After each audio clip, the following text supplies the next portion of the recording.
નમસ્કાર મિત્રો, દેશ અને દુનિયાના સુપરફાસ્ટ સમાચારમાં તમારું સ્વાગત છે। સૌથી મોટા સમાચાર સામે આવી રહ્યા છે। મધ્ય પૂર્વના યુદ્ધમાં રશિયાની એન્ટ્રી થઈ ગઈ છે મિત્રો।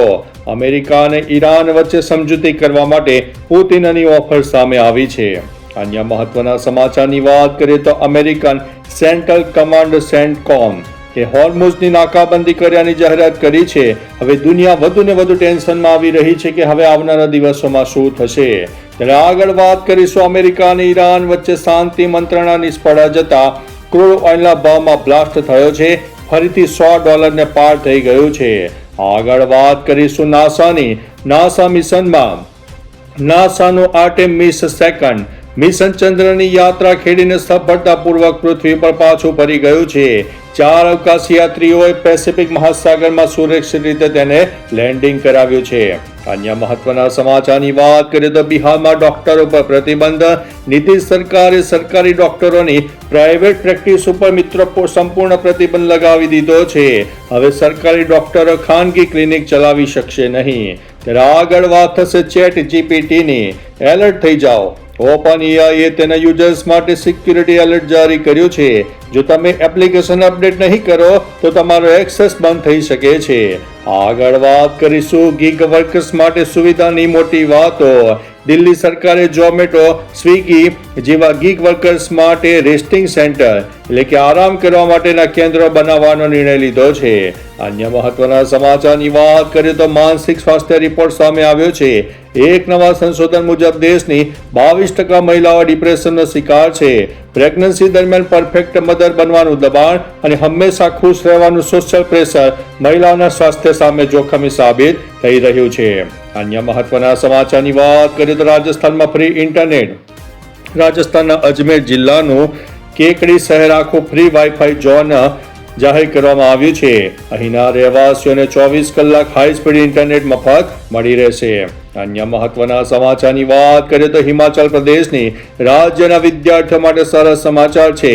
હવે ડિજી લોકરમાં રહેલા શૈક્ષણિક દસ્તાવેજોને સત્તાવાર રીતે મંજૂરી આપવામાં આવી છે। અન્ય મહત્વના સમાચારની વાત કરીએ તો એસએસસીના નવા નિયમો। સ્ટાફ સિલેક્શન કમિશન એટલે કે એસએસસીએ નવી ગાઈડલાઇન્સ જારી કરી છે। હવે જો પરીક્ષામાં કોઈ પ્રશ્ન ખોટો હશે તો વિદ્યાર્થીને તેના પૂરેપૂરા માર્ક આપવામાં આવશે। અન્ય મહત્વના સમાચારની વાત કરીએ તો સમર સ્પેશિયલ ટ્રેનની હરિદ્વારની યાત્રા કરતા મુસાફરો માટે જોધપુર અને ભાવનગરથી ખાસ સમર સ્પેશિયલ ટ્રેનો શરૂ કરવામાં આવી છે। આગળ વાત કરીશું ટિકિટ રિફંડના નિયમો સામે આવ્યા છે। ટ્રેન છૂટવાના 8 કલાક પહેલા ટિકિટ કેન્સલ કરાવવા પર રિફંડના નિયમમાં ફેરફાર કરવામાં આવ્યો છે। હવે મુસાફરો કોઈ પણ સ્ટેશન પરથી કાઉન્ટર ટિકિટ કેન્સલ કરાવી શકશે। અન્ય મહત્વના સમાચારની વાત કરીએ તો હાઇડ્રોજન ટ્રેનની વર્ષ 2026માં જ ભારતની પ્રથમ હાઇડ્રોજન ટ્રેન પાટા ઉપર દોડશે। આ ઉપરાંત 12 નવી વંદે ભારત સ્લીપર ટ્રેનો પણ આ વર્ષે શરૂ કરવામાં આવશે। અન્ય મહત્વના સમાચારની વાત કરીએ તો મોટી બેટરીનો ટ્રેન્ડ। આગામી સમયમાં સ્માર્ટફોનમાં સિલિકોન કાર્બન બેટરીનો ઉપયોગ થશે, જેનાથી ફોનની બેટરીનું લાઈફ અને ક્ષમતામાં મોટો વધારો થશે। અન્ય મહત્વના સમાચારની વાત કરીએ તો ઇન્ટરનેટ વગર એઆઈ। ગૂગલે એઆઈ એજ ગેલેરી સુવિધા લોન્ચ કરી છે, જેના દ્વારા યુઝર્સ ઇન્ટરનેટ વગર પણ પોતાના સ્માર્ટફોનમાં આર્ટિફિશિયલ ઇન્ટેલિજન્સ એટલે કે એઆઈ હવે ચલાવી શકશે। અન્ય મહત્વના સમાચારની વાત કરીએ તો ગૂગલનું નવું બેકઅપ ફીચર। ગૂગલ એક એવું ફીચર લાવી રહ્યું છે જેનાથી તમારા ફોનની મેમરી ફૂલ થવાનો ડર રહેશે નહીં। ફોનની ફાઇલ્સ સ્પેસ વધતાની સાથે જ ઓટોમેટિકલી કોમ્પ્યુટરમાં કોપી થઈ જશે। અન્ય મહત્વના સમાચારની વાત કરીએ તો ભારતીય સેના અને ખેડૂતો। ભારતીય સેના હવે સીધી ખેડૂતો પાસેથી જૈવિક એટલે કે ઓર્ગેનિક ફળ અને શાકભાજી ખરીદશે। રક્ષા મંત્રી રાજનાથ સિંહે આ જાહેરાત કરી દીધી છે, જેનાથી ઓર્ગેનિક ખેતી કરતા ખેડૂતોની આવકમાં મોટો વધારો થશે। અન્ય મહત્વના સમાચારની વાત કરીએ તો હવામાન વિભાગની આગાહી। રાજસ્થાન અને છત્તીસગઢમાં તાપમાન ફરીથી 40 ડિગ્રીને પાર જવાની શક્યતા છે, જ્યારે આંધ્રપ્રદેશમાં વાવાઝોડાનું એલર્ટ આપવામાં આવ્યું છે। આગળ વાત થશે રેલવેના નિયમોની। રેલવે દ્વારા 8 મોટા ફેરફારો કરવામાં આવ્યા છે, જેમાં હવે તમે કાઉન્ટર ટિકિટ કોઈ પણ સ્ટેશન પરથી કેન્સલ કરાવી શકશો। અન્ય મહત્વના સમાચારની વાત કરીએ તો ચારધામ યાત્રાની। આ વર્ષે ચારધામ યાત્રામાં રેડિયો ફ્રીક્વન્સી ટેગ સિસ્ટમ દ્વારા દરેક યાત્રીનું લોકેશન ટ્રેક કરવામાં આવશે, જેથી ડિઝાસ્ટર સમયે મદદ મળી શકે.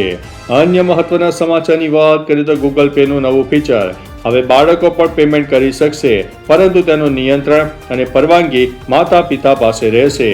અન્ય મહત્વના સમાચારની વાત કરીએ તો હરિયાણા સરકારે શ્રમિકોના લઘુત્તમ વેતનમાં 35% સુધીનો એટલે કે અંદાજિત 5,000 રૂપિયા સુધીનો વધારો કરી દીધો છે.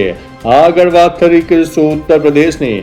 યુપીમાં હવે ગ્રાહકોની સંમતિ વિના પ્રીપેડ સ્માર્ટ મીટર લગાવી શકશે નહીં, ત્યારે હવે ગુજરાતમાં શું થશે જોવું રહ્યું. અન્ય મહત્વના સમાચારની વાત કરીએ તો દિલ્હીની ઈવી પોલિસી.